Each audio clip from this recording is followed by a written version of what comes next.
Hey guys, and thank you so much for tuning in to Life with Sweet Tea, where life is always sweet. Today I'm going to be doing another talk with Sweet Tea.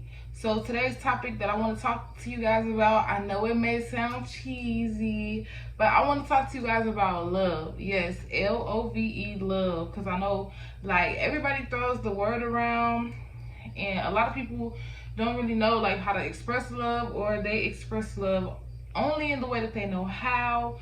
So I kind of just want to talk about the topic and give my little expertise on it, healthy love, toxic love. But I think the most important out of all of those categories is self-love. Because in order for you to love anybody else, you have to love yourself. You feel me? So I feel like self-love is the most important out of all of those things. And so that's the topic that we're going to get into first, which is self-love. So I think that along the way, like growing up, children, adolescence, into adulthood. See my throat chakra, they trying to get me.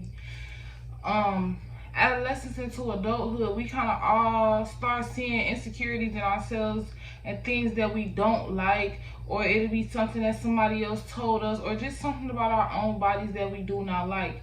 And then we carry those on as we get older and older and older, and those start insecurities within ourselves.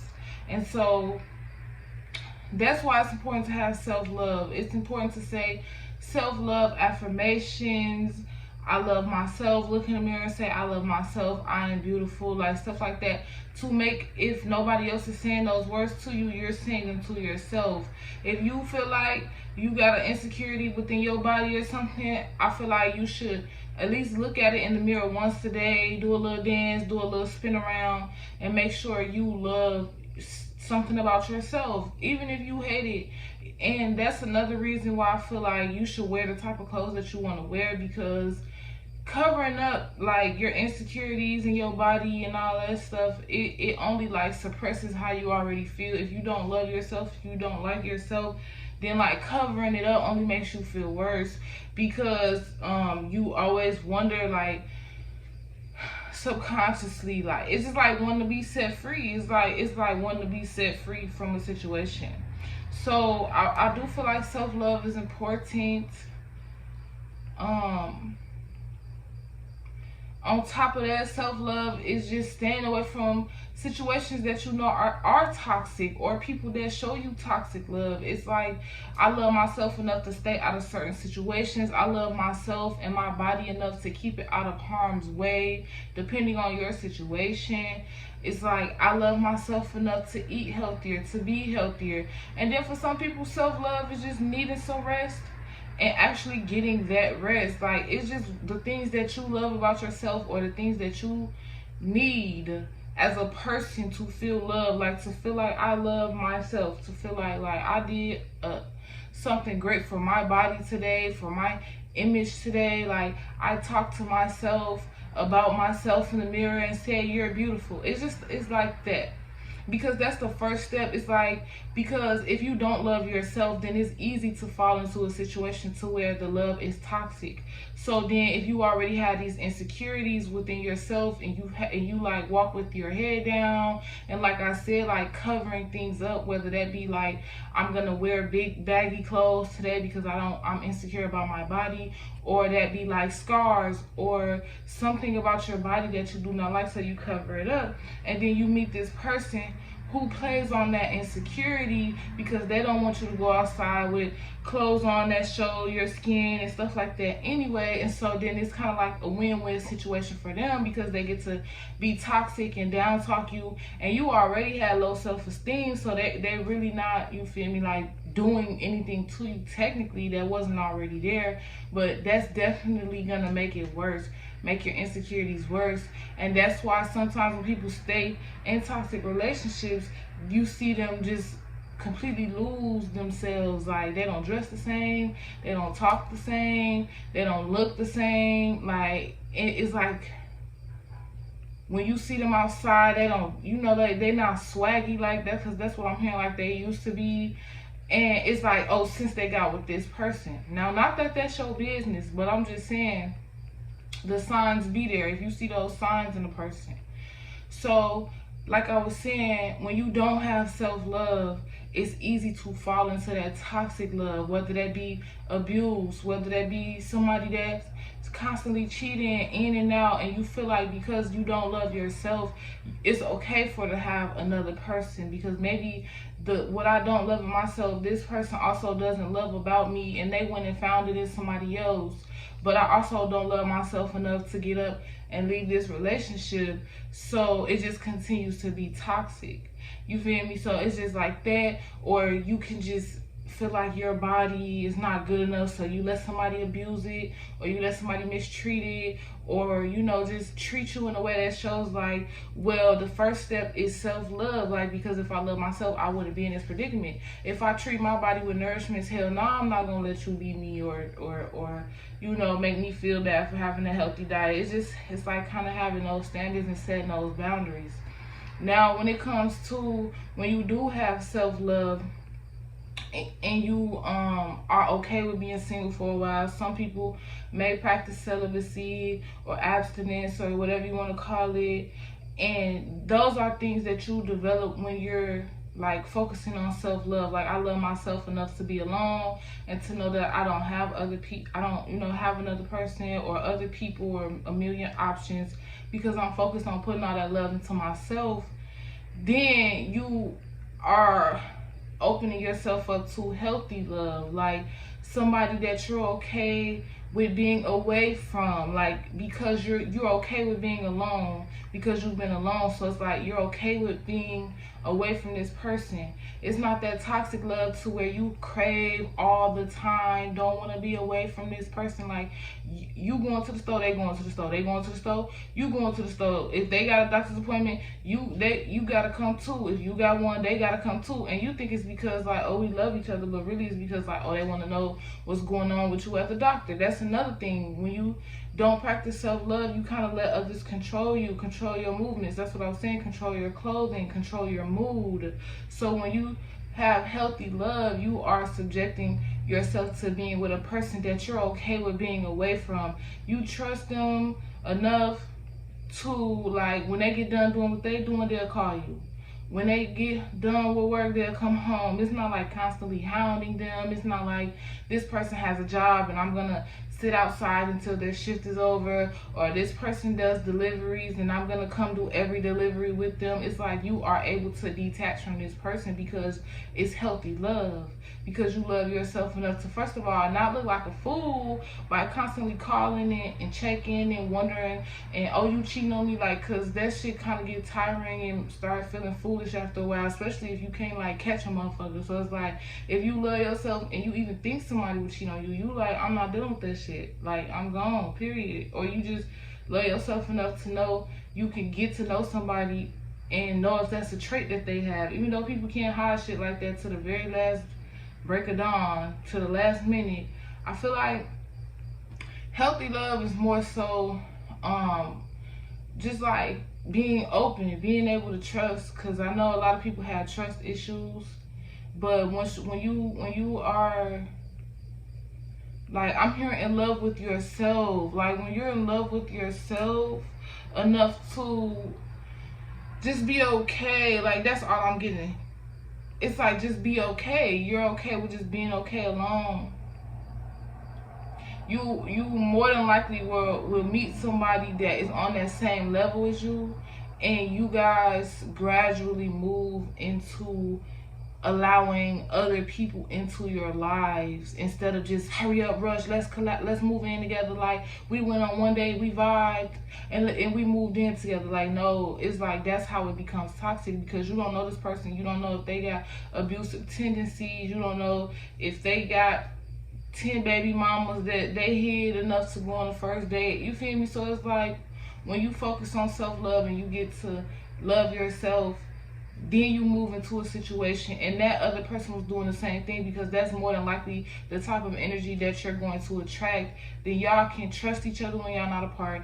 And when you guys do come together, it's not like, oh, so what you was doing all day, where you been all day. It's like, nah, like, I fucks with the vibes. Like, yeah. And I actually wrote a paper about this before in one of my English courses, I kind of did it like in a narrative style. Like I wrote a paper about toxic love versus healthy love, and like how self-love affects both.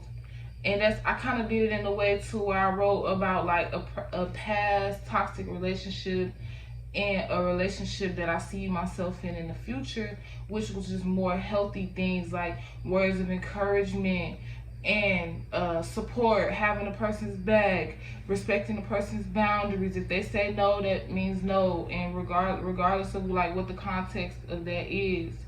Because when it's toxic, like people they don't respect your boundaries, and then when it's toxic love, you more than likely end up letting all your boundaries down anyway. So it's like they pretty much just walking all over you, because all the shit that you complained about at first, they kind of just broke those walls down, and so you don't have any boundaries anymore, but they're still breaking your boundaries because you still don't like that shit. It's just not a boundary anymore because you're willing to deal with it now, and because you're not really speaking on it anymore. So I just feel like regardless, before you bring another person in, it all starts with self. It starts with not blaming it on like parenting, but I will say that the way that you love people and show love, it has to do with like nature, nurture, or like the things that you've, just who you are individually, like your own DNA. So it is, nobody's gonna show love in the same way, but it all starts with having to love yourself. Because if you don't have self-love, regardless, even if you say, oh, like my parents used to treat me this way, or this used to happen, or I grew up in this type of home, loving yourself enough to like get over that trauma, get over that whatever happened in that home, you feel me? And then you start to like, you know what, I actually do like myself today, I actually do like this outfit I got on. Then you start feeling good and looking good, you know, saying those positive affirmations. And then you might go out one day and actually like meet somebody that's on the same wavelength as you, and that shit just hit you out of nowhere, like damn, you feel me? And then it's actually healthy, like it's actually a positive situation, and you guys both operate out of positivity, and like just, it's like that healthy love. That's what I keep hearing, healthy love.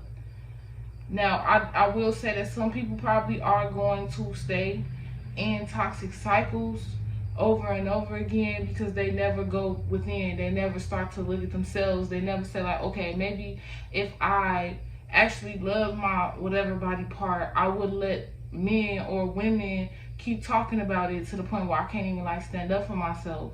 So it's like, regardless if you're gonna go the toxic route or you're gonna go the healthy route, it all starts with how you feel about yourself. So I do definitely feel like self-love is important. That could be doing your favorite activity, reading, writing, coloring. It could be anything really, like buying yourself nice stuff. I believe in like buying things that you're gonna see grow in your life, like plants, or purchasing something that you're gonna see as an investment later down the line, even if there's something for yourself or on yourself. Like, I'm gonna buy this new shirt so I can wear it for such and such, or I'm gonna just buy this new shirt because I like it. And then boom, because you just saw yourself in that predicament in a nice shirt, you buy it, and then you meet somebody, you feel me, they like, hey, I like that shirt on you, like type energy, and you like, damn, I bought it because I liked it, but shit, since you like it too, that's a bonus, that's a plus. And that's what healthy love is supposed to be. It's supposed to be like a plus, a bonus, a add-on, never like draining. Like I was saying in the beginning, like always head down, don't want to get dressed no more. It's healthy love is going to lift you up. It's gonna be like, ooh babe, I'm outside, let's go for a walk, let's have fun today. Like it's gonna uplift you. You feel me? So, but like I said, the first step is how you feel about yourself. Do you deserve to be uplifted? Because that's all that it starts with.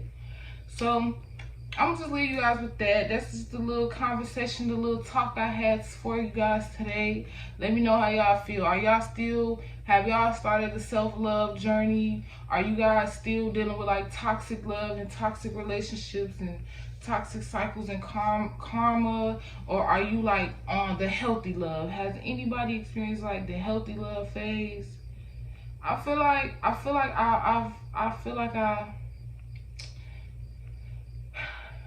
yeah, I feel like I am though. I feel like I have experienced healthy love after being mostly in toxic relationships, and it's kind of weird. It's kind of crazy. Just it's different. You feel me? And that's sometimes different. Sometimes different is good, but it also does take adjustments as well. Like when you transitioning from that, like being by yourself. You feel me? So that's another reason why it's important to not take self-love for granted as being selfish and always me. No, that's not self-love. That's like having like a grandeur personality and like basically just being in vain. What I'm saying is also you don't want to be like selfless, like always doing for others all the time, because that's also very draining. So it's easier to have like a equal balance, so that when you do meet a person, y'all can balance each other out, or so that it's like a little bit easier to transition into it. You feel me? So that's what I have for you guys. Thank you guys so much for tuning in to Life with Sweet Tea, where life is always sweet. And I'll talk to you guys later. Bye.